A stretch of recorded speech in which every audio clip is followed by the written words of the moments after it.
When a Saudi billionaire spoke in Arabic during a million-dollar meeting, not a single executive understood him, until a janitor, a black man mopping the floor, repeated every word perfectly. What happened next shocked the entire room and changed his life forever.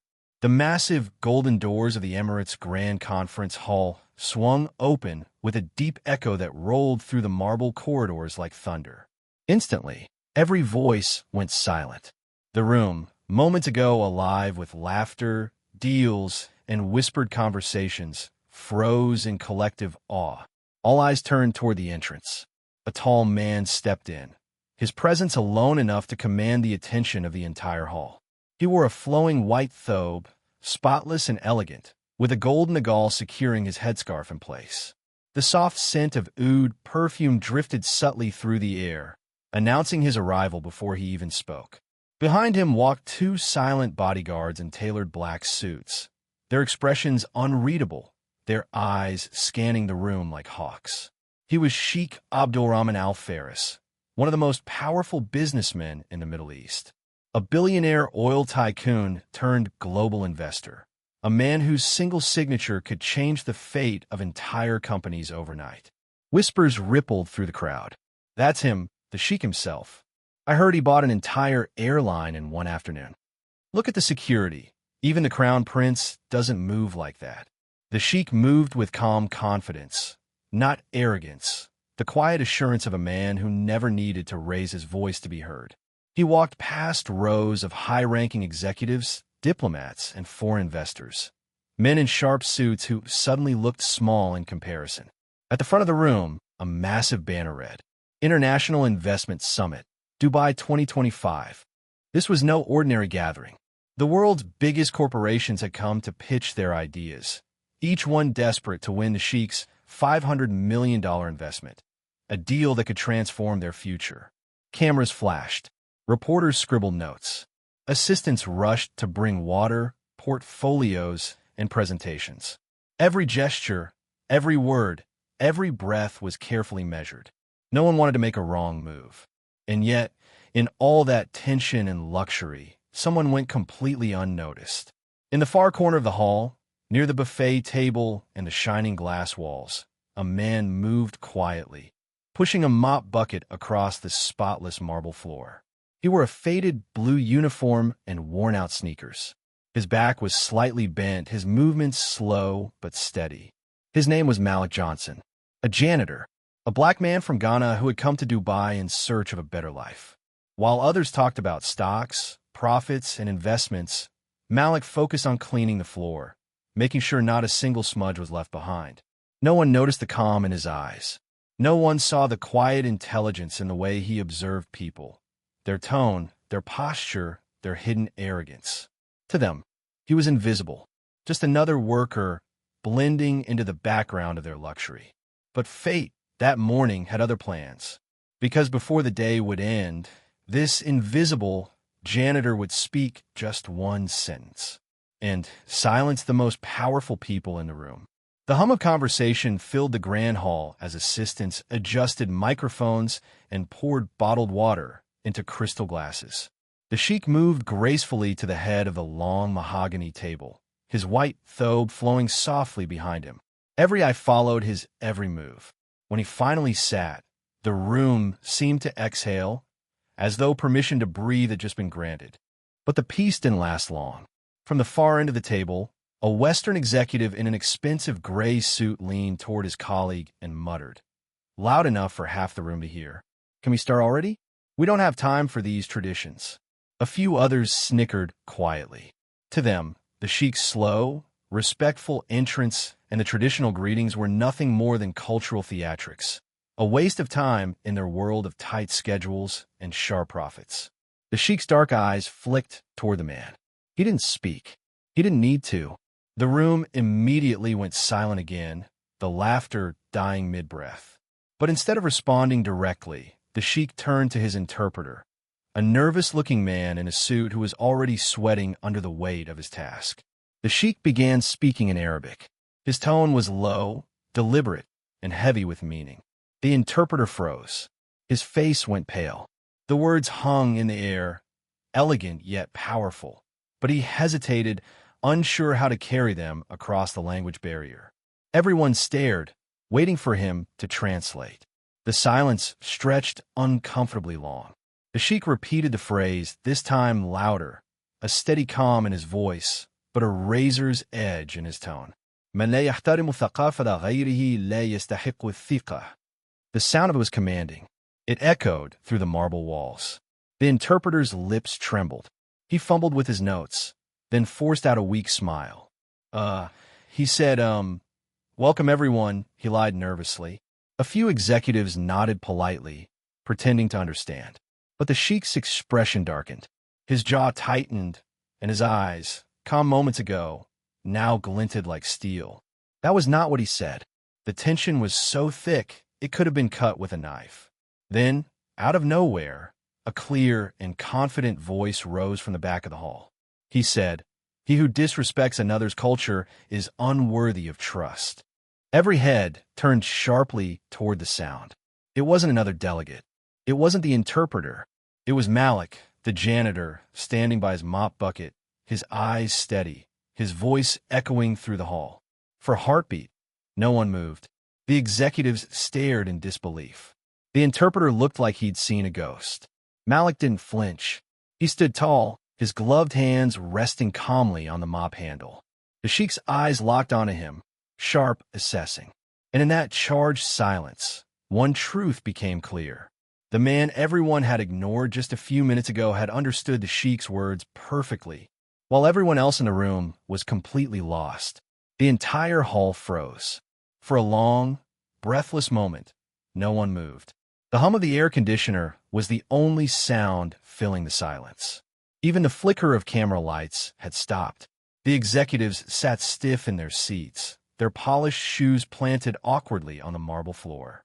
Every eye in the room was fixed on the janitor, the man who had just translated the sheik's words with flawless precision. The interpreter's hands shook as he lowered his headset, his face pale as paper. He knew the sheik's eyes were now on him. Then, breaking the tension, one of the executives let out a dry laugh. He leaned back in his chair, voice dripping with arrogance. "You're just the janitor," he scoffed. "How would you know Arabic?" A few others chuckled nervously, trying to shift the embarrassment away from themselves. Malik, however, didn't flinch. He looked calm, almost peaceful. His brown eyes met the man's without a hint of anger. He said softly but clearly, "Because I studied it for 10 years before I ever held this mop." The laughter stopped immediately. Even the sheik leaned forward slightly, intrigued. The faintest spark of respect flickered across his face. The guards, sensing the shift in energy, stepped closer to Malik, ready to remove him. But the sheik lifted his hand slightly, commanding them to stop. Then he spoke again, in deep, measured Arabic, his voice echoing through the hall like the notes of a slow drum. حقا وأين تعلمت لغتنا? Really? And where did you learn our language? Every head turned back to Malik, waiting. Without hesitation, Malik replied in perfect Arabic, his accent smooth, his words deliberate. في جامعة الملك سعود في الرياض. تعلمت اللغة العربية وتعلمت احترامها. At King Saud University in Riyadh. I learned your language, and to respect it. The hall gasped. The interpreter's jaw dropped. The executives exchanged stunned looks, trying to process what they had just heard. The janitor hadn't just learned a few words.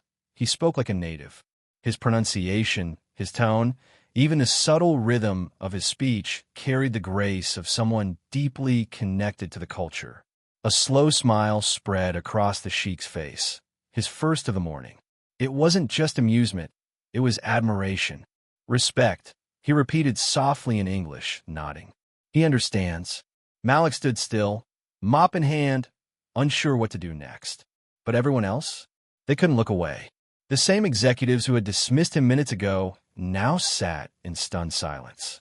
Their arrogance had turned into awkward awe. And in that silence, something powerful hung in the air, the undeniable truth that wisdom and dignity could exist in the most unexpected places. The sheik leaned back in his chair, eyes still on Malik, and said quietly to his interpreter, "This man has honor. You should learn from him."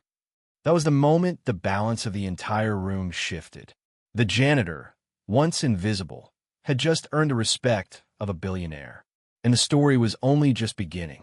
The sheik rose slowly from his seat, his white robe shimmering beneath the chandelier lights. Every eye in the hall followed his movement. The atmosphere was thick, a mix of tension, disbelief, and curiosity. He raised one hand and motioned gently for Malik to come forward. The guards, who had instinctively stepped in front of the sheik, parted immediately, opening a clear path to the stage. Malik hesitated for a second. He wasn't used to being invited anywhere, especially not by men in $1,000 suits. But when the sheik nodded reassuringly, Malik took a breath and began walking forward. The squeak of his worn-out shoes echoed against the marble floor with every step. His mop handle clinked softly against the metal bucket he still held, an almost poetic reminder of where he came from. The room watched in silence as the janitor, the man they had ignored minutes ago, now approached the most powerful person in the hall. When Malik finally reached the front, he stopped a few feet away and lowered his gaze respectfully. The sheik's voice broke the silence, deep, calm, yet filled with curiosity. "Tell me, Malik," he began in perfect English, "how does a man like you end up cleaning floors in a place like this?" Malik looked up, his expression thoughtful. He didn't rush to answer. Instead, he turned slightly, letting his eyes wander across the audience. The rows of executives, the flashing watches, the polished confidence that filled the room. Then he said softly, "I used to be a translator. I worked with embassies and foreign investors, people like you." A ripple of surprise moved through the room. No one had expected that. "But when my mother fell sick," Malik continued, "I left my job to care for her. She was all I had. After she passed, I tried to find work again, but doors closed one after another." He paused, his voice steady but quiet. "So I took this job, cleaning floors. It may not be glamorous, but it's honest. It keeps me standing, and for that, I'm grateful." For a moment, the sheik said nothing. He just looked at Malik, his eyes soft, reflective. Then he nodded slowly. "And yet," the sheik said, "you still carry knowledge with humility. That is rare." The executives shifted uncomfortably in their chairs. The same man who had mocked the sheik earlier now avoided eye contact, his arrogance melting into shame. The sheik turned, addressing everyone in the hall. His voice carried power, not from volume, but from presence. "Today," he said, "I came to see which company I could trust. But perhaps," he paused, glancing at Malik, "trust does not always wear a suit." Murmurs spread across the room. A few nodded in agreement, others stared down at their notes, humbled. The sheik then looked back at Malik, his expression warm. "Come to my table," he said gently. "Sit beside me." Malik blinked, stunned. "Sir, I can't." The sheik smiled, raising a hand. "You can," he said firmly. "You already have." The room erupted in a quiet wave of awe. Cameras clicked. Even the interpreter, who had failed moments ago, clapped softly.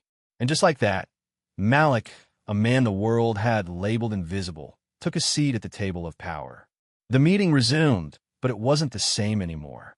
Malik now sat beside the sheik, a position no one would have imagined just an hour earlier. Gone was the mop and bucket that had defined his place in the room. In their stead sat quiet dignity and the unshakable calm of a man who had finally been seen. Throughout the presentations, Malik translated every word the sheik spoke, effortlessly, flawlessly, confidently. His Arabic flowed like poetry, his English crisp and precise. The interpreter, red-faced and silent, sat a few chairs away, too ashamed to lift his eyes. Every time Malik spoke, the sheik nodded in approval, his expression filled with respect. The executives, once distracted by their notes and profits, now listened more carefully, not to impress the sheik, but because they didn't want to miss a single word. When the final company finished its pitch, a hush settled over the hall. Everyone waited anxiously as the sheik rose from his chair, his robe glimmering under the soft light. He took a long look around the room, at the men in their tailored suits, the charts, the wealth, the pride. Then his gaze stopped on the executive who had mocked him earlier. The sheik's tone was calm, but his words carried the weight of thunder. "You," he said firmly, pointing toward the man. "You will not receive this contract." The executive's face went pale. The sheik continued, "Respect is the foundation of partnership, and yours is missing." A stunned silence followed. No one dared to move. Then, with a slight turn, the sheik looked at Malik. His voice softened.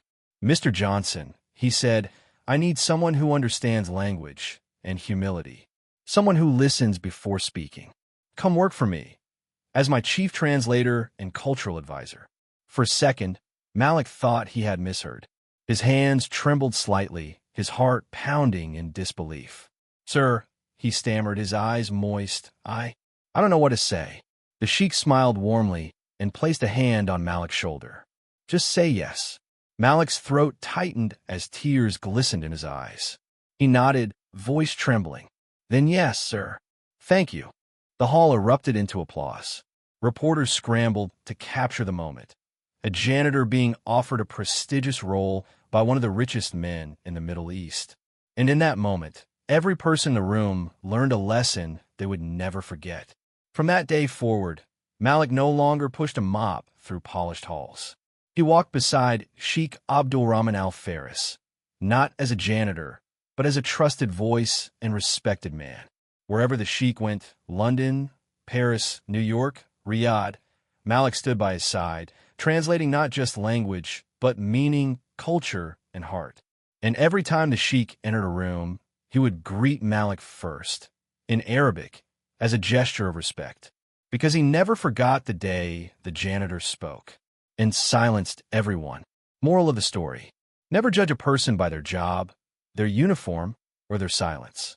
Some of the greatest minds walk quietly through life, waiting for the moment when truth, respect, and humility finally give them a voice. Before we dive into this unbelievable story, make sure to hit that like button, subscribe, and turn on the bell. You don't want to miss what happens next.